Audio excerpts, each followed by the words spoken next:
Okay, సరే. ఈరోజు మనం పొద్దున ఏం నేర్చుకున్నాం?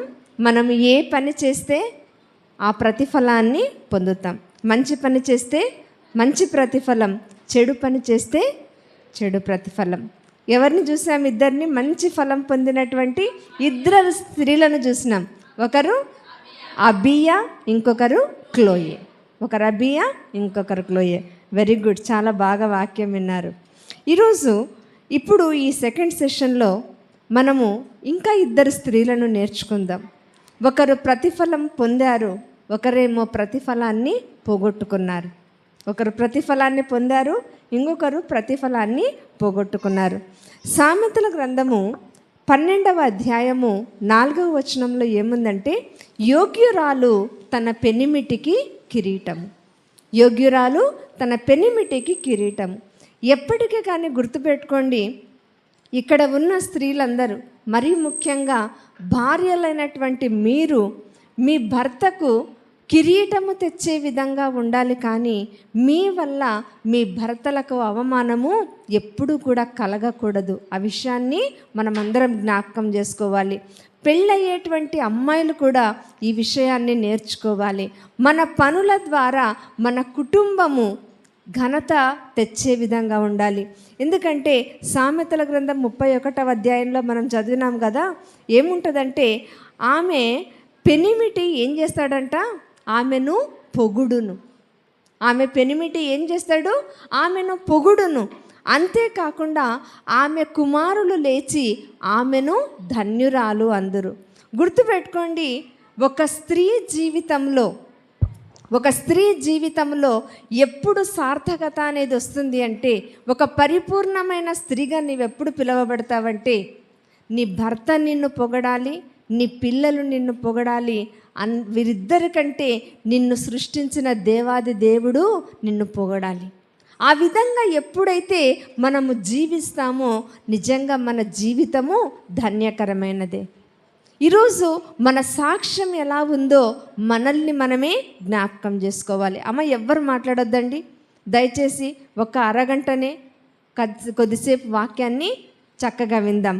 కాబట్టి క్రీస్తునందు ప్రియమైన వాళ్ళరా, ఈరోజు భార్యలుగా మన ప్రవర్తన కానీ మన యొక్క స్థానము ఇంట్లో ఎలా ఉందో జ్ఞాపకం చేసుకోవాలి.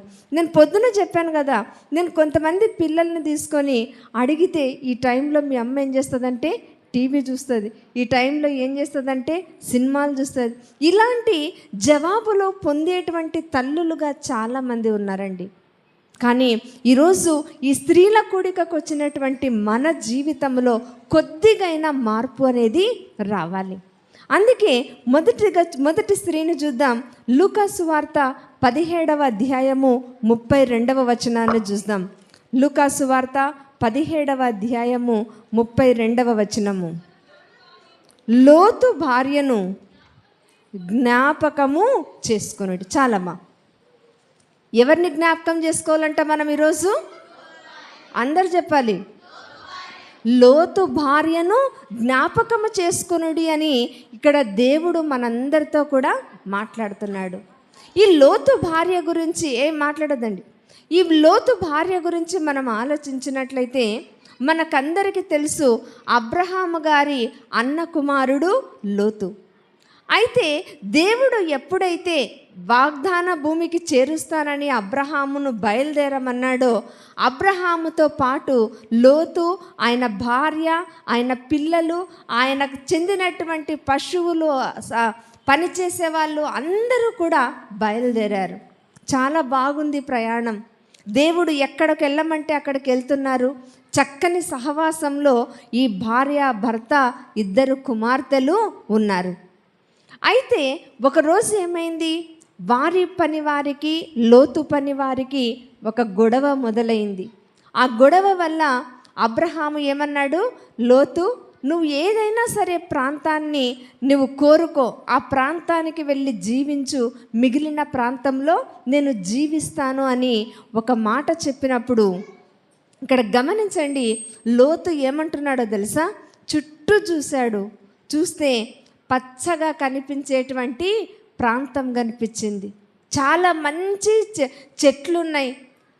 మంచిగా నీరు లభిస్తుంది, ప్రతిదీ కూడా ఆ ప్రాంతంలో లభ్యమవుతుంది.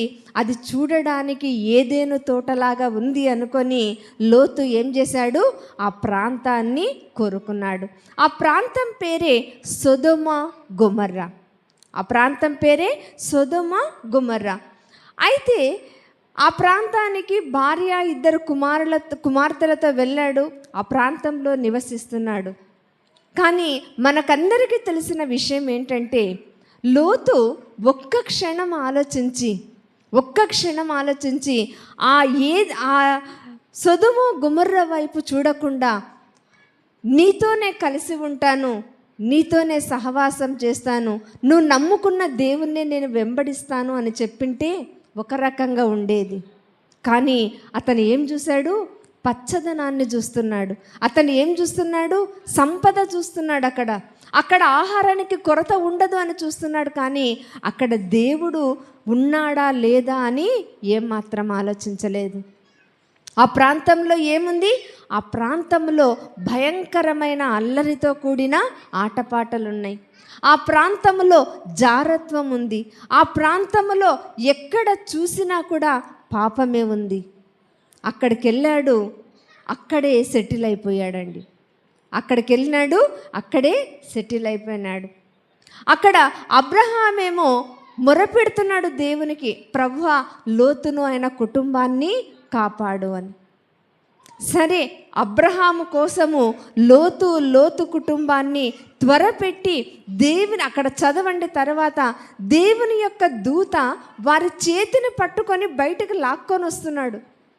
దేవుని యొక్క దూత చేతిని పట్టుకొని లాక్కొని వస్తున్నా ఆమె ఏం చేసింది, వెనక్కి తిరిగి చూసింది.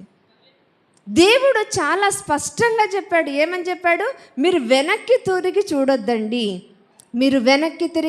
చూడొద్దండి. కానీ ఆమె ఏం చేసింది, ఒక్క క్షణం, అయ్యో నేను సంపాదించిన ఇల్లు నాశనం అయిపోతుంది, అయ్యో నా బట్టలు నాశనం అయిపోతున్నాయి, అయ్యో నేను ఇంతవరకు సంపాదించిన డబ్బంతా కాలిపోతుంది, నేను ఇంతవరకు సంపాదించిన బంగారం అంతా కూడా కాలిపోతుంది అని ఆమె మనసు అటువైపుగా వెళ్ళిపోయిందండి.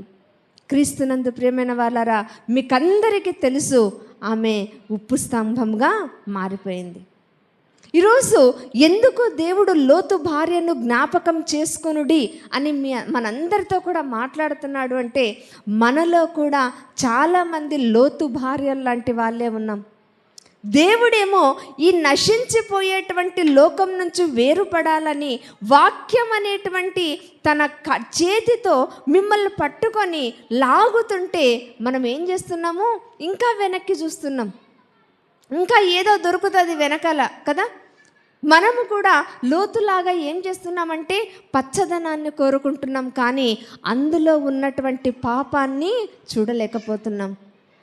ఎంతసేపు ఒక 3 గంటల సినిమా అనుకోండి, చాలా అట్రాక్ట్ చేస్తుంది మనల్ని. 3 గంటలు ఆ సాతాను ఏం చేస్తాడో తెలుసా, మీ యొక్క దినములో 3 గంటలు దొంగతనం చేస్తాడు. 3 గంటలు కన్నార్పకుండా సినిమా చూస్తాం, 3 గంటలు ఆనందిస్తాం. అదే దేవుని యొక్క సన్నిధిలో ఒక అరగంట అయినా మనం కూర్చొని ప్రార్థన చేయగలుగుతామా? ప్రార్థన కూర్చుంటేనే ఎవరో ఒకరు వచ్చి పిలుస్తారు, ప్రార్థన కూర్చుంటేనే మోకాళ్ళు నొస్తాయి, ప్రార్థనకు కూర్చుంటేనే ఎవరో ఒకరు మనకేదో ఒక పని చెప్తారు, పిల్లలన్నా సతాయిస్తారు కదండి. క్రీస్తునందు ప్రియమైన వాళ్ళరా, ఈరోజు జ్ఞాపకం చేసుకోండి, లోతు భార్యను జ్ఞాపకం చేసుకోండి. అయితే ఆ తర్వాత ఆమె ఉప్పు స్తంభంగా మారిపోయింది.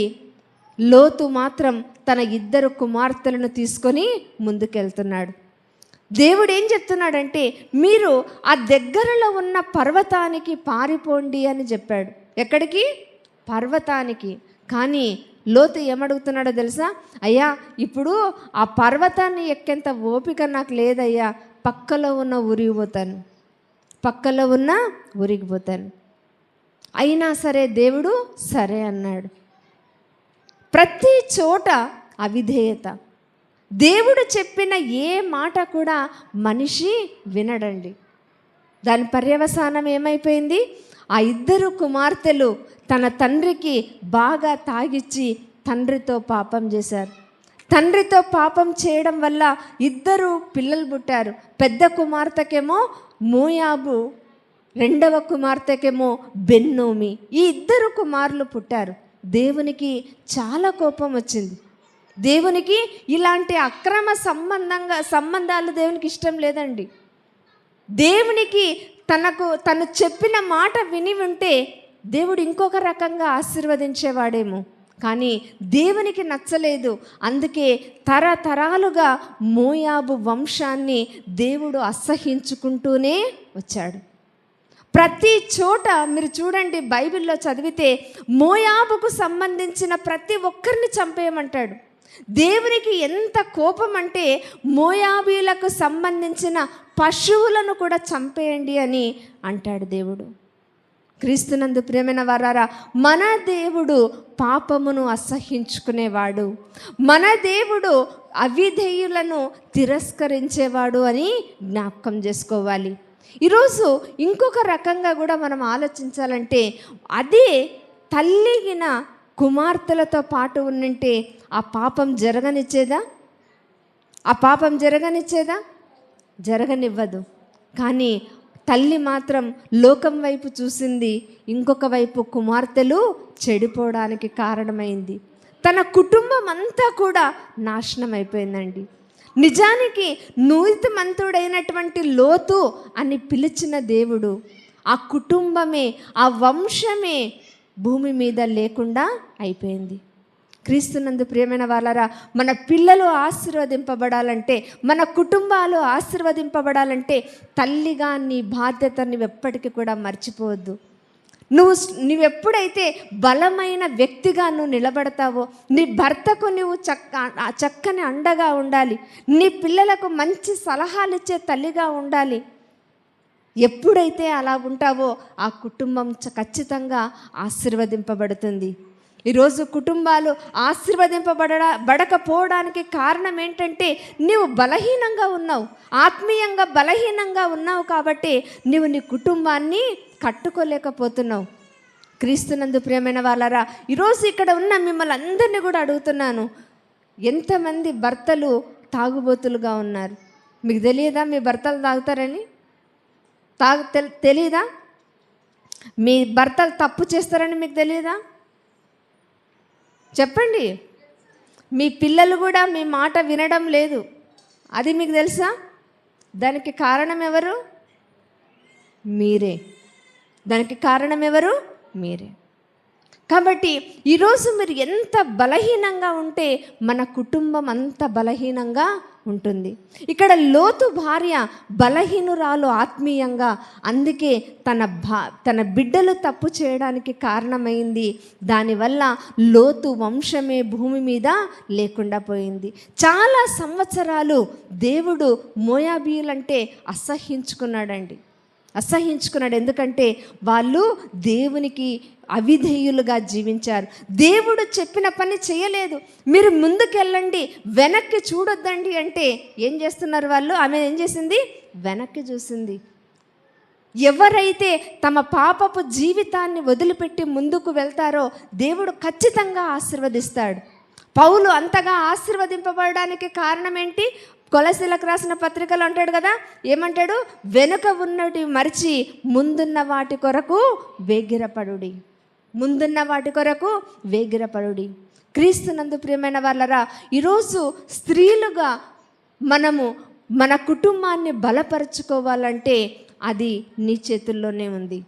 మనందరము ఎప్పుడైతే ఆత్మీయంగా బలమైన స్థితిలో ఉంటామో ఖచ్చితంగా మన కుటుంబము ఆశీర్వదింపబడుతుందండి. ముందుగా నీవు వాక్యం చదవాలి. ఎందుకంటే ద్వితీయోపదేశ కాండంలో ఏమంటాడో తెలుసా? దేవుడు పిల్లలకు బోధించడానికి ముందు మనం నేర్చుకోవాలంట. పిల్లలకు బోధించడానికి ముందు మనం నేర్చుకోవాలి. మనం ఎప్పుడైతే వాక్యాన్ని చదువుతామో, వాక్యాన్ని నేర్చుకుంటామో మనం మా పిల్లలకు చెప్తాం. కొంతమంది ఎలా ఉంటారంటే, వాళ్ళు చర్చికి రారు కానీ పోండ్రా చర్చికి అంటుంటారు, పో చర్చికి అంటుంటారు. వాళ్ళు ఏమంటారు? ఇప్పుడు కాలం పిల్లలు చాలా స్మార్ట్, నువ్వెందుకు రావడంలే అంటారు. అంటారమ్మా? అంటారు. ప్రార్థన చేసుకొని పోరా అంటాం. చాలా బుద్ధిమంతులం మనం ఆ టైంలో. సలహాలు బాగా ఇస్తాం. ప్రార్థన చేసుకో అంటాం. ముందు మనం చేసుకుంటామా? మనము చేసుకోం. వాక్యం చదువుకోరా అని సలహాలు ఇస్తాం, కానీ మనం చదువుతామా? చదవం. కాబట్టి క్రీస్తునందు ప్రియమైన వాళ్ళరా, ఈరోజు తల్లులుగా మీరు ముందు ఒక స్టెప్ వేయండి. తల్లులుగా మీరు ముందు ఒక అడుగు వేయండి. ఈరోజు నుంచి నేను ప్రార్థనతో నా కుటుంబాన్ని ముందుకు నడిపించుకుంటాను. దేవుని యొక్క వాక్య బలం చేత నా కుటుంబాన్ని ముందుకు నడిపించుకుంటాను. దేవుని మాటకు విధేయత చూపిస్తాను అని మనం ఎప్పుడైతే నిర్ణయం తీసుకుంటామో ఖచ్చితంగా మన కుటుంబము ఆశీర్వదింపబడుతుంది. కానీ చాలామంది ఎలా ఉన్నాము? లోతు భార్యలమే కదా. ఎంతసేపు ఏం చూస్తాం చెప్పండి? నా ఇల్లు, నా బీరువా. ఎందుకంటే దాంట్లో బట్టలు ఉంటాయి కదా, బట్టలు ఉంటాయి, డబ్బులు ఉంటాయి, బంగారు ఉంటాయి.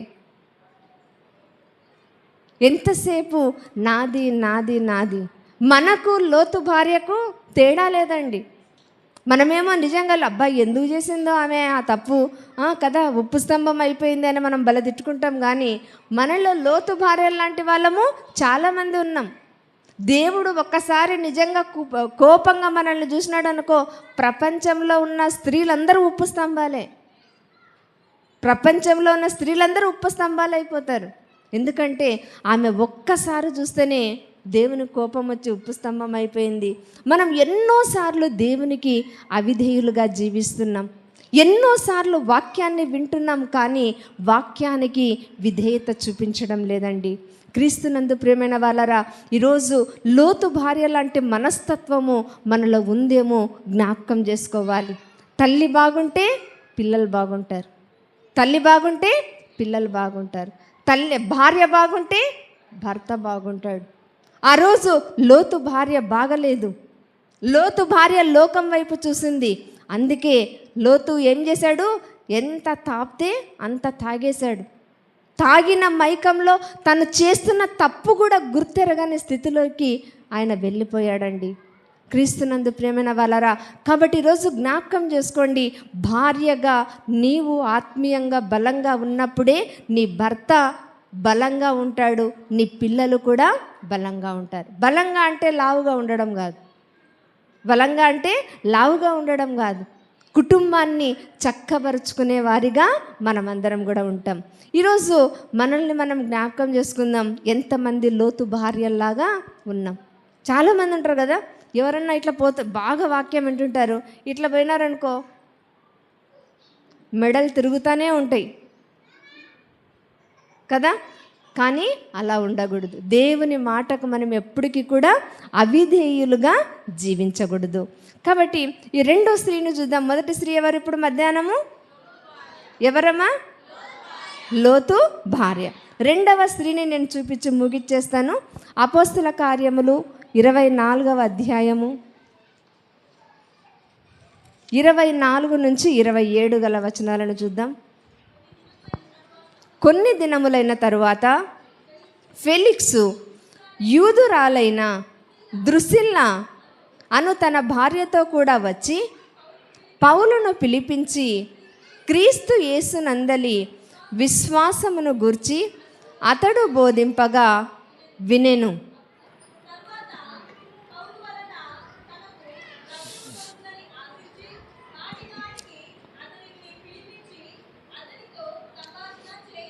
చాలమ్మా. ఇక్కడ రెండవ స్త్రీ ఎవరంటే ద్రుసిల్లా. ఏం పేరమ్మా? మళ్ళీ ఒకసారి చెప్పండి. సాంబార్లో కూరగాయలు సరిగా పడలేదు, గట్టి చెప్పండి.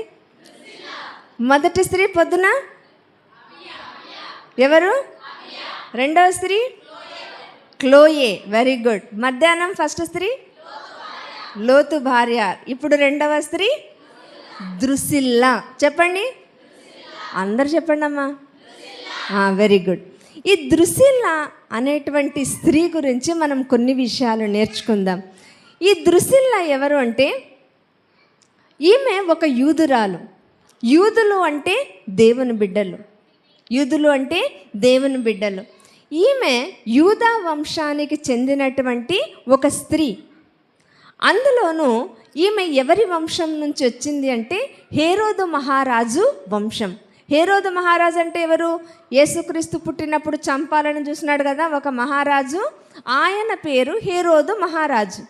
ఆ వంశం నుంచి వచ్చిన అమ్మాయే ఈ ద్రుసిల్లా. అయితే ఈమెకి ఏమైందంటే ఈమె చాలా అందగత్తె, యువరాణి. అతని తండ్రి ఏం చేశాడంటే అజీజస్ అనేటువంటి ఒక రాజుతో ఆమెకు వివాహం చేసినాడు 16 సంవత్సరాల వయసులోనే. చాలా బాగుంది, ఇంకా సరే అని ఆ రాజు కూడా చాలా కానుకలు ఇచ్చి ఆమెను పెళ్లి తీసుకొని పోయినాడు. అయితే వీళ్ళ ఉన్నటువంటి రాజ్యము అంటే ఈ ద్రుసిల్లా అజీజస్ ఉండే రాజ్యము రోమా ప్రభుత్వం కింద ఉండేదన్నమాట. కాబట్టి వాళ్ళు పెళ్ళైన తర్వాత ఒక గొప్ప విందు చేసి అధికారులనందరినీ కూడా పిలిచినారు. మనం కూడా అంతే కదా, ఎంగేజ్మెంట్ పెళ్లి చేస్తే అందరిని పిలుస్తాం కదా, అలా రోమా గవర్నమెంట్లో ఉన్న వాళ్ళందరినీ కూడా పిలిచారు. అప్పట్లో రోమా గవర్నర్ ఎవరంటే ఈ ఫేలిక్స్. ఈ రోమా గవర్నర్ ఎవరు? ఫేలిక్స్, పెద్ద అధికారి అన్నమాట. వాళ్ళిద్దరికీ కూడా గ్రీటింగ్స్ చెప్పడానికి వచ్చి ఈ ద్రుసిల్లాను చూసి ఇష్టపడ్డాడు, ద్రుసిల్లాను చూసి మోహించాడనమాట. ఈమెను ఎలాగైనా సరే నేను పెళ్లి చేసుకోవాలి, ఈ అజీజస్తో ఉండకూడదు అని ఏం చేశాడంటే తన కుట్రల వల్ల తన కుట్ర చేసి ఆ ద్రుసిల్లా తన భర్త అయినటువంటి అజీజస్కు విడాకులు ఇచ్చి ఈ ఫేలిక్స్ అనేటువంటి గవర్నర్ను పెళ్లి చేసుకొని రోమాకు వచ్చింది. ఓకే, సో ఇక్కడ మనం నేర్చుకోవాల్సింది ఏంటంటే యూదుల ఆచారం ప్రకారం ఏంటంటే భర్తలో ఏదైనా లోపం ఉంటే లేకపోతే భర్త చనిపోతే మాత్రమే వేరే వ్యక్తిని పెళ్లి చేసుకోవాలి. అయితే ఇప్పుడైతే మనకు అది లేదు, ఎందుకంటే ఒక స్త్రీకి ఒక భర్త మాత్రమే. ఈమె యూదురాలయుండి దేవుని యొక్క వాక్యానికి విరుద్ధంగా ఏం చేసింది? భర్తను వదిలిపెట్టింది. అంతేకాకుండా ఫేలిక్స్కు రెండవ భార్యగా, ఆ రోమా గవర్నర్కి భార్యగా ఆమె ఈ ప్రాంతానికి వచ్చింది. ఈ ప్రాంతానికి వచ్చినప్పుడు ఫేలిక్స్ ఏం చేశాడంటే నేను పెద్ద ఆఫీసర్ని కదా, నాదంతా కూడా చూపించుకోవాలి అని ఏం చేశాడు?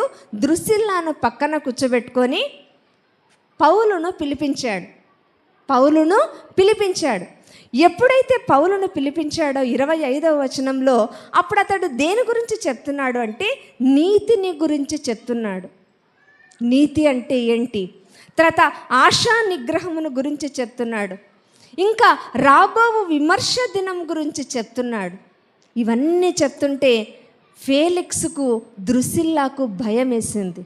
ఎందుకంటే వాళ్ళు తప్పు చేసినారు. నీతి తప్పినటువంటి వాళ్ళిద్దరూ, ఆశా నిగ్రహము లేనటువంటి వాళ్ళు రాబోవు ఉగ్రత దినములో వాళ్ళు ఎంత భయంకరంగా దేవుడు శిక్షిస్తాడో అని చెప్పి వాళ్ళు మారు మనసు పొందకుండా, తప్పును ఒప్పుకోకుండా ఏం చేశారో తెలుసా? పౌలును పంపించేశారు. అయ్యా ఈ వాక్యం బాలేదు, ఏమన్నారు? ఈ వాక్యం బాలేదు, నువ్వు మళ్ళీ ఇంకొకసారి మీతో మాట్లాడతామని పౌలును పంపించేశారు. క్రీస్తునందు ప్రేమైన వాళ్ళరా, ఈరోజు ఈ ద్రుసిల్లా, ఫేలిక్స్ లాంటి వాళ్ళు చాలామంది ఉన్నారు. ఎప్పుడైనా దేవుని యొక్క మన పాస్టర్ గారు మనలో ఉన్న తప్పులను ఎత్తి చూపించాడు అనుకోండి, మనకు నచ్చదు కదా. ఏదైనా మనం తప్పు చేసింటాము, ఆయనకు తెలియకుండానే వాక్యం చెప్తే ఏమంటాము? ఈసారి కావాలనే నా గురించి చెప్పినాడు, సార్ పాయింగవా, మొత్తం బట్టలు సర్దుకొని ట్రాన్స్ఫర్ అయిపో, అంతే. ఇంకా ఈరోజు జ్ఞాపకం చేసుకోండి, ఎప్పటికైనా కానీ దేవుని మాట ఎలాంటిదంటే ఖడ్గము లాంటిది. నువ్వు చేసే తప్పును ఎత్తి చూపిస్తుంది. ఆ ఎత్తి చూపించినప్పుడు నువ్వు ఒప్పుకొని, నీ పాపాన్ని ఒప్పుకొని వదిలేస్తే దేవుడు క్షమిస్తాడు. కానీ ఇక్కడ ఇద్దరు కూడా తప్పు చేశారు. వారిద్దరిలో కూడా నీతి లేదని వాళ్ళకి అర్థమైంది. వారి ఇద్దరిలో కూడా ఆశా నిగ్రహం అంటే కంట్రోలింగ్ అనేది లేదు. ఎందుకంటే ఆమె ఒక యూదురాలయుండి భర్తకు డివోర్స్ ఇచ్చేసింది. ఈ రోమా గవర్నర్ అన్యాయంగా వేరొకని వ్యక్తి భార్యను పెళ్లి చేసుకున్నాడు. ఆ తర్వాత రాబో విమర్శలో ఎలా ఉంటుందో, తప్పు చేసిన వాళ్ళ పరిస్థితి ఎలా ఉంటుందో పౌలు గారు చెప్పేసరికి భయపడ్డారు, కానీ క్షమించమని అడగలేకపోయినారండి. ఏం చేస్తున్నారు? ఇంకా పైగా పౌలును పంపించేశారు. నువ్వు వెళ్ళిపో, నీ మాటలు బాలేవు, నీ మాటలు మాకు నచ్చలేదు. సరే, పౌలు వెళ్ళిపోయాడు. తర్వాత మళ్ళీ పిలిపించారు. కొన్ని రోజుల తర్వాత వాక్యం ఎప్పటికీ మారదండి. వాక్యం ఎప్పటికీ కూడా నువ్వు తప్పు చేయి, నువ్వు పాపం చేయి అని ఎప్పుడు చెప్పదు వాక్యం. అదే వాక్యాన్ని చెప్పాడు, మరలా పంపించారు. అలా 2 సంవత్సరాలు దైవజనుడు వచ్చి వాక్యం చెప్పిన ఇద్దరు భార్యాభర్తలు మారలేదండి. 2 సంవత్సరాలు వాక్యం చెప్పినా కూడా ఫేలిక్సు మారలేదు, ద్రుసిల్లా మారలేదు. ఆ తర్వాత ఆ ప్రభుత్వం వారిని పొంపే అనేటువంటి ప్రాంతానికి ట్రాన్స్ఫర్ చేశారు.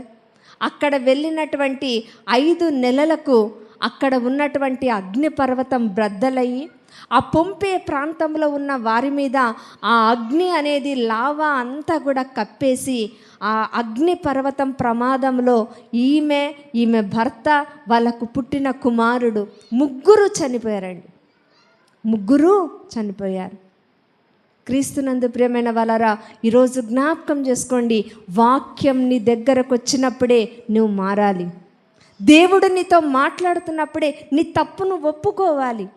ఒప్పుకోకుండా ఇంకా నాకు సమయం ఉందిలే, ఇది బాగలేదు అని అనడానికి లేదండి. దేవుని వాక్యం ఎప్పటికీ కూడా మంచే చెప్తుంది, కానీ నువ్వు చెడు చేయాలని ఎప్పుడు కూడా ప్రోత్సహించదు. గమనించండి, ద్రుసిల్లా తను రక్షణ పొందలేదు, తన భర్తను రక్షణ మార్గంలోనికి నడిపించుకోలేదు, తన కుమారుణ్ణి కూడా రక్షణ మార్గంలోనికి నడిపించుకోలేదు. ఆఖరికి అగ్ని పర్వతం బద్దలయ్యి అందులో లావాలో మునిగిపోయి వాళ్ళందరూ కూడా చనిపోయారు. శరీరము అగ్నిలో కాల్చబడింది, ఆత్మ కూడా నరకంలో కాల్చబడుతుందండి. ఈరోజు చాలామంది ఏం చేస్తున్నామంటే ఈ లోకపరమైనటువంటి సంతోషం చూసుకుంటున్నాం మనం.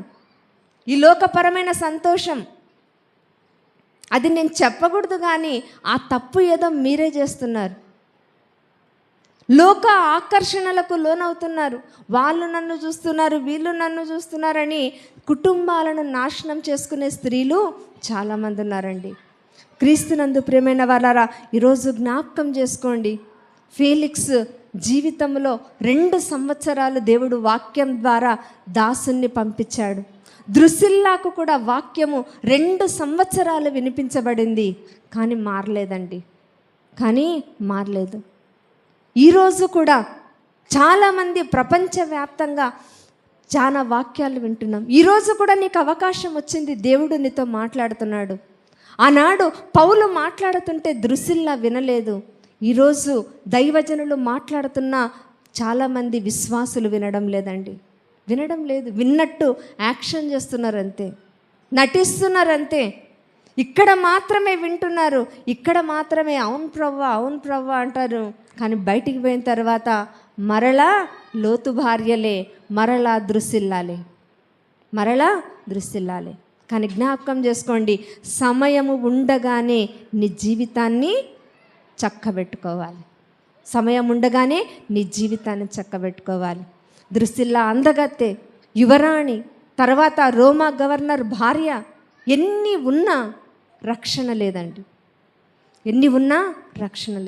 ఈరోజు మన జీవితంలో కూడా మనకెంత ఆస్తిపాస్తులున్నా, ఎన్ని పొలాలున్నా, ఎంత మంచి చదువులున్నా, ఎంత మంచి ఉద్యోగాలున్నా, రక్షణ అనేది ఒక్కటి లేకపోతే వేస్ట్, అన్నీ కూడా వేస్ట్. కాబట్టి లోతు భార్య ఏం నేర్పిస్తుంది? రక్షణ అనేది పొందాలి. ద్రుసిల్లా ఏం నేర్పిస్తుంది? రక్షణ అనేది నేర్పిస్తుంది. ఇద్దరు స్త్రీలు రక్షణ యొక్క విలువ తెలుసుకోకుండానే చనిపోయారండి. లోతు భార్యకు తెలుసు అయినా కూడా దేవునికి అవిధేయత చూపించింది. ద్రుసిల్లా యూదురాలే, దేవుని వాక్యం తెలుసు, దేవుడు తన దాసుని ద్వారా మాటలు పంపుతున్నది నా మంచి కోసమే, నా కోసమే అని తెలిసినా కూడా ఒప్పుకోలేకపోయింది. ఎందుకంటే శరీరం యొక్క ఆశలు. శరీరం ఏం చెప్తుంది? ఫేలిక్స్ కావాలంటుంది. అందుకే తన తప్పును ఒప్పుకోలేకపోయింది. కాబట్టి క్రీస్తునందు ప్రియమైన వాళ్ళారా, ఈరోజు రక్షణ అనేది ప్రతి ఒక్కరి జీవితంలో ఒకసారి వస్తుందండి. దేవుడు ప్రతి ఒక్కరితో మాట్లాడతాడు. నువ్వు ఆ అవకాశాన్ని చేజిక్కించుకుంటే నువ్వు ఆశీర్వదింపబడతావు. ఇంకా సమయం ఉంది అంటే ద్రుసిల్లా లాంటి జీవితం, ద్రుసిల్లా ఎలాగైతే తన కుటుంబాన్ని నాశనం చేసుకుందో, లోతు భార్య తన కుటుంబాన్ని ఎలా నాశనం చేసుకుందో, మనకు కూడా అటువంటి పరిస్థితి వస్తుందని దేవుడు ఈ వాక్యం ద్వారా మనలందరినీ కూడా హెచ్చరిస్తున్నాడు. కాబట్టి ఈరోజు జ్ఞాపకం చేసుకుందాం. ఇంకా ఆఖరి సెషన్లో ఉన్నాం. 2 నిమిషాలు నేను ముగించబోతున్నాను. దేవుడు వాక్యాన్ని నీ దగ్గరకు పంపించినప్పుడే రక్షణ అనేది ఒక్కసారే వస్తుంది ప్రతి ఒక్కరి జీవితంలో. నీ దగ్గరకు వచ్చినప్పుడు, నీ తప్పును ఎత్తి చూపించినప్పుడు నువ్వు ఒప్పుకో, నీ పాపాన్ని ఒప్పుకో. ప్రవ్వా, నిజమే, నా పాపం ఇది, నేను చేస్తున్నా నీ తప్పు, ఇంకొకసారి చేయకుండా నాకు సహాయం చేయి ప్రవ్వా అని అడగాలి. కానీ ఇంకా టైం ఉందిలే, ఏం కాదులే, ఎవరు నన్ను చూడడం లేదులే, నేను చేసే తప్పు ఎవరు చూడడం లేదులే అనుకుంటే నీవు, నీ కుటుంబము దేవుని యొక్క పరలోక రాజ్యంలో ఉండే భాగ్యాన్ని కోల్పోతారు. కాబట్టి ఈరోజు మన జీవితాలను పరిశీలించుకుందాం. చిన్న ప్రార్థన చేద్దాం. అందరం కళ్ళు మూసుకుందాం.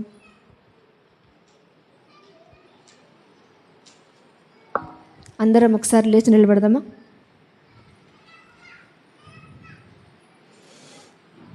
అందరం లేచి నిలబడదాం. చిన్న ప్రార్థన చేసుకుందాం. కళ్ళు మూసుకోండి. అటు ఇటు చూడొద్దండి. ఈరోజు దేవుడు మనందరితో కూడా మాట్లాడుతున్నాడు. లోతు భార్యను జ్ఞాపకం చేసుకొనుడి అంటున్నారు.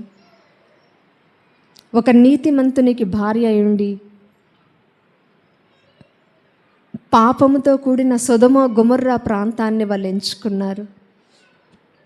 అక్కడికి పోయి ఆ పాపముతో కలిసిపోయారు. వాళ్ళు ఆ పాప జీవితానికి అలవాటు పడిపోయారు.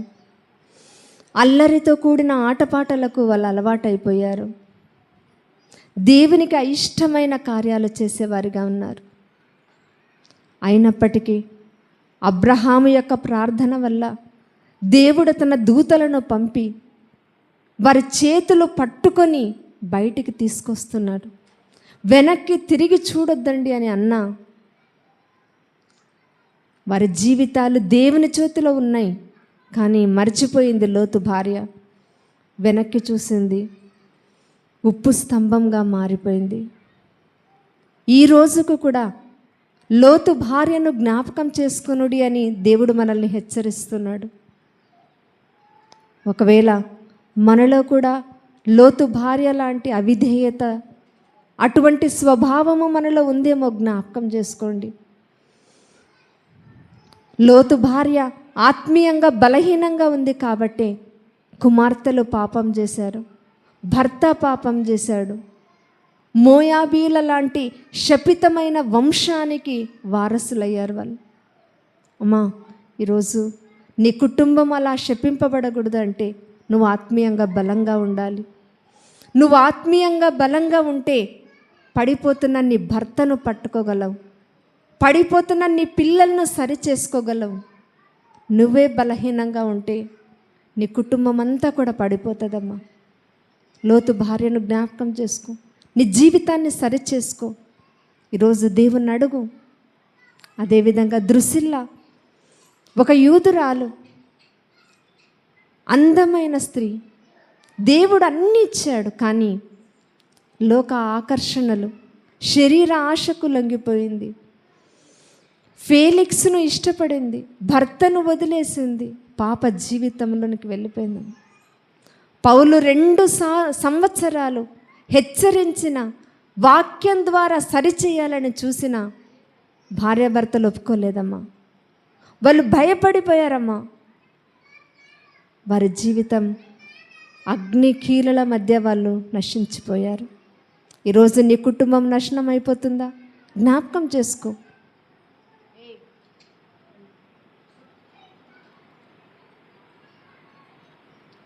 నీ కుటుంబం నాశనం అయిపోతుందేమమ్మా.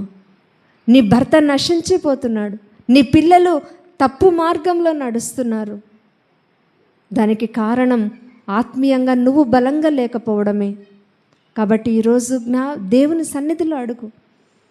రక్షణ ఉచితం. నువ్వు ఒక్కసారి నీ పాపాన్ని ఒప్పుకో. ప్రభువా, నేను ఈ తప్పు చేస్తున్నాను, ఈ పాపాన్ని చేస్తున్నానని దేవుని సన్నిధిలో ఒప్పుకో. ఇంకా ఆ పాపం చెయ్యకు, విడిచిపెట్టు.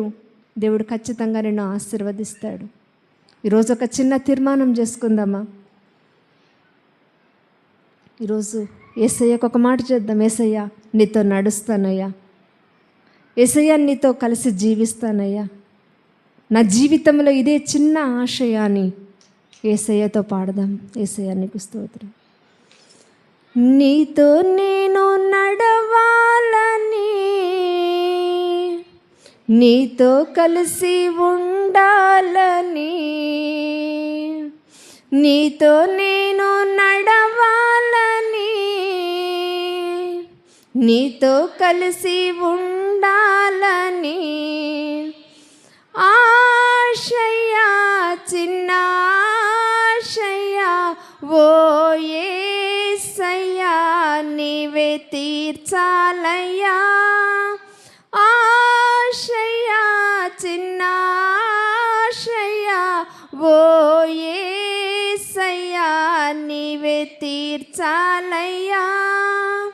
నడవలేక నేను ఈ లోకయాత్రలో బహుబలహీనుడనైతినయ్యా. నడవలేక నేను ఈ లోకయాత్రలో బహుబలహీనుడనైతినయ్యా. నా చేయి పట్టి నీతో నన్ను నడిపించుమయ్యా. నా యేసయ్యా, నీతో నడవాలని, నీతో ఉండాలని చిన్న ఆశయ్యా, ఓ యేసయ్యా. ఆశయ్యా, చిన్న ఆశయ్యా, ఓ యేసయ్యా, నీవే తీర్చాలయ్యా. స్తోత్రం నాయన. ఈరోజు నిలబడిన దగ్గరనే ఈరోజు నీవు ఒక ప్రామిస్ చేసావు. ప్రభువా, నీతో నడవాలనుకుంటున్నాను, నీతో కలిసి జీవించాలనుకుంటున్నాను నేను ఇందాక మాట ఇచ్చావు. మనమందరం కూడా ఆ ప్రభు వైపు చూస్తూ చిన్న ప్రార్థన చేసుకుందాం. పరిశుద్ధుడా, మహోన్నతుడా, మహిమగల నా గొప్ప తండ్రి, మీ పాదములకు వందనాలనైనా. ఈ యొక్క సాయంకాల సమయమున ప్రభా, స్త్రీలమైనటువంటి మేమందరము కూడా నీ యొక్క ఆలయంలో చేరి మధ్యాహ్న కాలమున ప్రభా మరొకసారి నా తండ్రి ఇద్దరు స్త్రీల జీవితాల ద్వారా నా తండ్రి మా జీవితాలను సరిచేసుకోవడానికి మాకు ఇచ్చిన మంచి కృపను బట్టి నీకు వందనాలనైనా. నా తండ్రి చేసిన పనిని బట్టి మాకు ప్రతిఫలం వస్తుందని నేర్చుకున్నాం నైనా. ఉదయకాలమున ప్రభా అబియా, అదేవిధంగా ప్రభా క్లోయే, వారిద్దరూ కూడా ప్రభా మంచి కార్యాలను చేసి ఈ లోకములో మంచి ఫలాన్ని పొందుకున్నారు నాయన. మధ్యాహ్న కాల సమయమున ప్రభా నా తండ్రి యేసయ్య, ఈ యొక్క దృసిల్ల మరియు లోతు భార్య వీరిద్దరూ కూడా ప్రభా తాము చేసినటువంటి అవిధేయ కార్యాల వల్ల, మీ వాక్యం వారి దగ్గరకు వచ్చినా వినకపోవడం వల్ల తమ కుటుంబాలే నాశనం అయ్యాయ్యా. ఈరోజు మేము ఎలా ఉన్నామో, మంచి ప్రతిఫలము పొందుకునే వారిగా ఉన్నామో, చెడ్డ ప్రతిఫలం పొందుకునే వారిగా ఉన్నామేమో, మమ్మల్ని మేము సరి చేసుకోవడానికి ఈ యొక్క స్త్రీల కూడికను ఏర్పాటు చేసినందుకు నీకు వందనాలనైనా. నా తండ్రి, ఈ యొక్క కూడికను ఏర్పాటు చేసినటువంటి స్థానిక సంఘ కాపరి ప్రేమ్ రాజును, కీర్తనను బట్టి నీకు వందనాలు చెల్లిస్తున్నాం నైనా. ఈ కార్యక్రమంలో సహకరించినటువంటి సంఘ పెద్దలను ప్రభా, స్త్రీల సమాజం అంతటిని కూడా జ్ఞాపకం చేసుకునండి నాయన.